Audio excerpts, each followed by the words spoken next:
Hello बच्चों, आप सब कैसे हैं। आपके YouTube channel Dilip biology olympiad में एक बार फिर से स्वागत है। आज के इस वीडियो में हम लोग चर्चा करेंगे परागकोश की संरचना और इस परागकोश के अंदर परागकणों का निर्माण कैसे होता है। इससे पहले वाले वीडियो में हम लोग इसके पहले का टॉपिक चर्चा कर लिए हैं, ठीक है।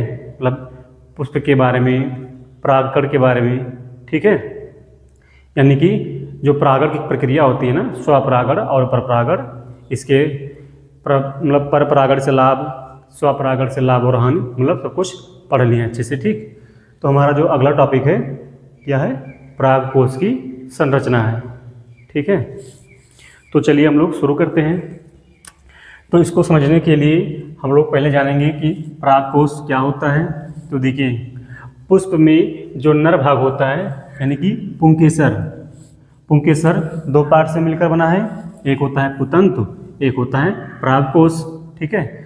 जब इस परागकोश को, ये जो परागकोश की संरचना है ये, ठीक है, जब इस संरचना को हम लोग अनुप्रस्थ काट के द्वारा देखते हैं। अनुप्रस्थ काट मतलब इसको मतलब ऐसे काटेंगे, ठीक है, इस टाइप से, ऐसे मतलब जैसे मान लीजिए है, इसको मतलब इस टाइप से काटेंगे तो इसको बोलते हैं अनुप्रस्थ काट, ठीक है। जब इसको हम लोग अनुप्रस्थ काट के देखते हैं, अनुप्रस्थ काट करके देखते हैं तो कुछ संरचना हमको कैसा दिखेगा, ये देखिए।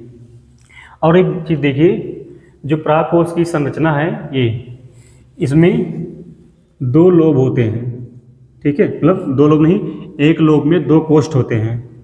हम लोग कह सकते हैं कि एक परागकोश में, एक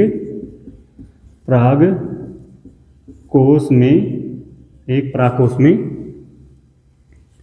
दो कोष्ठ होते हैं। एक परागकोश में दो कोष्ठ होते हैं यानी लोब होते हैं। देखिए, एक कोष्ठ ये हो गया, एक कोष्ठ ये हो गया। परागकोश एक है तो इनमें दो कोष्ठ होते हैं, ठीक है। जब इसको हम लोग काट करके देखते हैं अनुप्रस्थ काट, तो इसका जो संरचना बनेगा,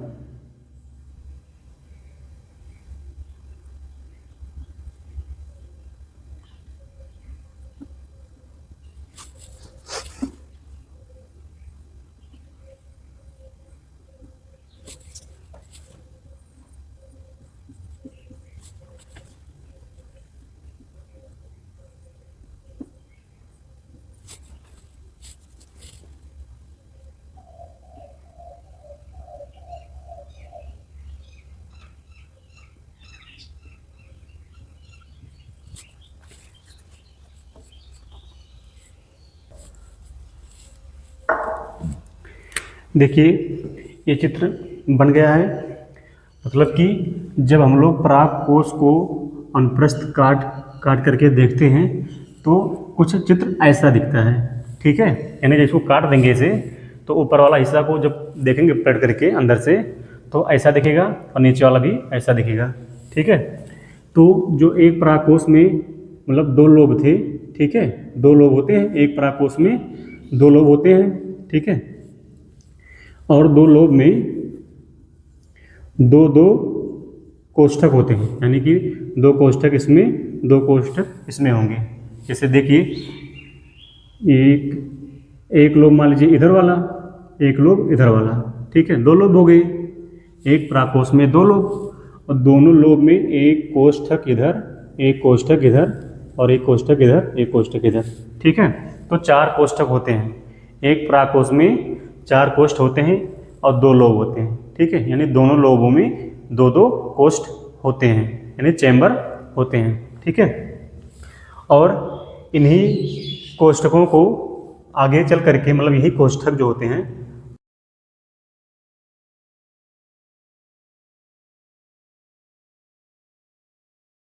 कोष्ठक होंगे आगे चल करके कुछ ऐसी संरचना बनाएंगे, ठीक है। दो इधर, दो इधर, ठीक है।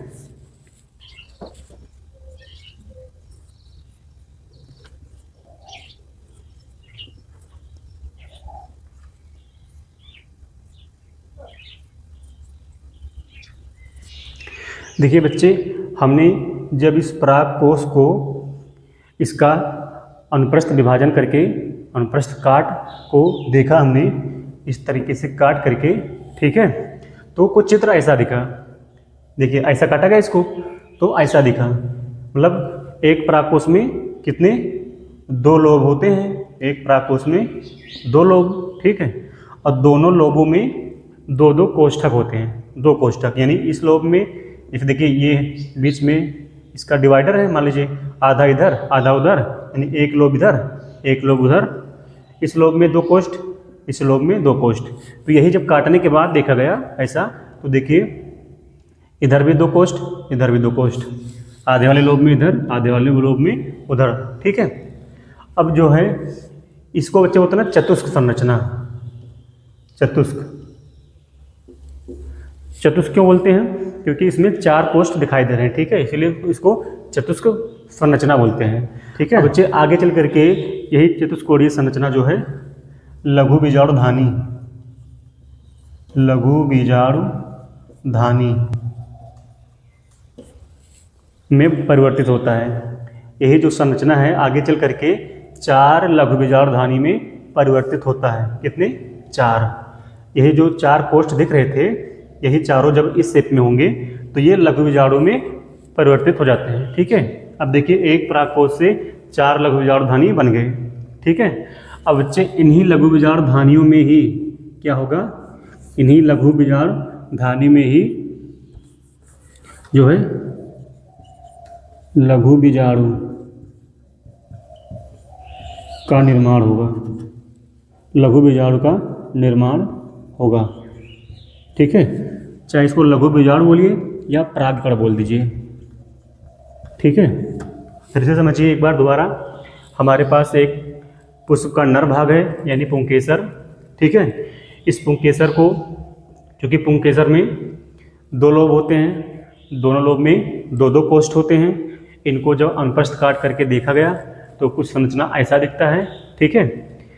और आगे जा करके जब ये डिवाइड करते हैं कोशिकाओं में तो क्या होता है, आगे चल करके यही जो 4 कोश चतुष्कोणीय संरचना है यही बदल जाता है किसमें, लघु बीजाणुधानी में, ठीक है। यही चतुष्कोणीय संरचना लघु बीजाणुधानी में परिवर्तित होता है या बदल जाता है। कितने लघु बीजाणुधानी में? 4, ठीक। और प्रत्येक लघु बीजाणुधानी से लघु बीजाणुओं का निर्माण होता है, ठीक है। लघु बीजाणुओं का निर्माण होता है और यही लघु बीजाणु जो है परागकण में बदल जाते हैं, ठीक है, या इन्हीं को परागकण ही बोलते हैं, ठीक है। तो उम्मीद करते हैं बच्चे आप लोग को ये संरचना अच्छे से समझ में आया होगा, ठीक है। पुंकेसर अनुप्रस्थ काट करके देखा गया तो परागकोश के अंदर की संरचना कैसा दिखता है, ठीक है, और जो है लघु बीजाणुधानी कैसे बना, ठीक है, ये देख लीजिए। अब हम लोग आगे बात करेंगे लघु बीजाणुधानी के अंदर ये जो लघु बीजाणु बनते हैं ये कैसे बनते हैं, ठीक है। तो हम लोग जान गए कि लघु बीजाणुधानी कैसे बना, ठीक है। अब इन्हीं लघु बीजाणुधानी के अंदर ही लघु बीजाणुओं का निर्माण होगा। अच्छा एक चीज़ और बता देते हैं, ये जो लघु बीजाणुधानी है 4, इनके मतलब इनमें 4 लेयर होते हैं, ये वाला इसमें 4 परत होते हैं, ठीक है। लघु बीजाणुधानी में 4 परत होते हैं, कौन कौन सा देखिए। सबसे ऊपर बाह्य त्वचा, ठीक है, बाह्य त्वचा, ठीक है, इसको एपिडर्मिस बोलते हैं। बाह्य त्वचा के बाद आता है अंतस्थीसियम, अंतस्थीसियम, अंतस्थीसियम के बाद मध्य परत, ठीक, मध्य परत के बाद आता है टेपिटम,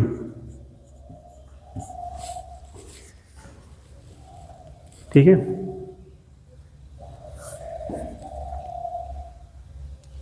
तो आपने जान लिया कि लघु बीजाणुधानी के अंदर लघु बीजाणु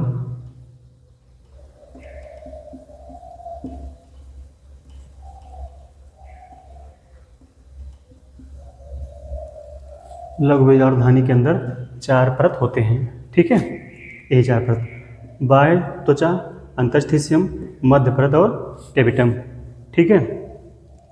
हमने बताया कि लघु बीजाणुधानी के अंदर ही जो है परागकण का निर्माण होता है, ठीक है। पॉलन ग्रेन का निर्माण लघु बीजाणुधानी के अंदर होता है, ठीक है। तो लघु बीजाणुधानी के अंदर जब परागकण बनते हैं ना, तो उनको पोषण देने के लिए, न्यूट्रिशन देने के लिए जो लघु बीजाणुधानी का ना, ये जो लास्ट में बिल्कुल अंतिम परत होता है, ठीक है, अंदर वाला, जिसको बोलते हैं ना टेपिटम, यही पोषण देने का कार्य करता है, ठीक है, परागकणों को, ठीक है। और बाकी जो लेयर होते हैं बाहर वाले, ये सुरक्षा देते हैं, प्रोटेक्शन देते हैं, ठीक है। और बाकी बीच वाले अंतःस्थितीय मध्य परत, ये भी प्रोटेक्शन का कार्य करते हैं। और डेसेंस, यानी जब लघु बीजाणुधानी मतलब परिपक्व होता है ना परागकण, तो लघु बीजाणुधानी जब फटते हैं, ठीक है, तो उसमें जो है इन लेयर का जो है प्रयोग होता है। तो उम्मीद करते हैं कि बच्चे आपको लघु बीजाणुधानी समझ में आ गया होगा, ठीक है। अब हम लोग पढ़ेंगे अगला टॉपिक, लघु बीजाणु जनन, ठीक है।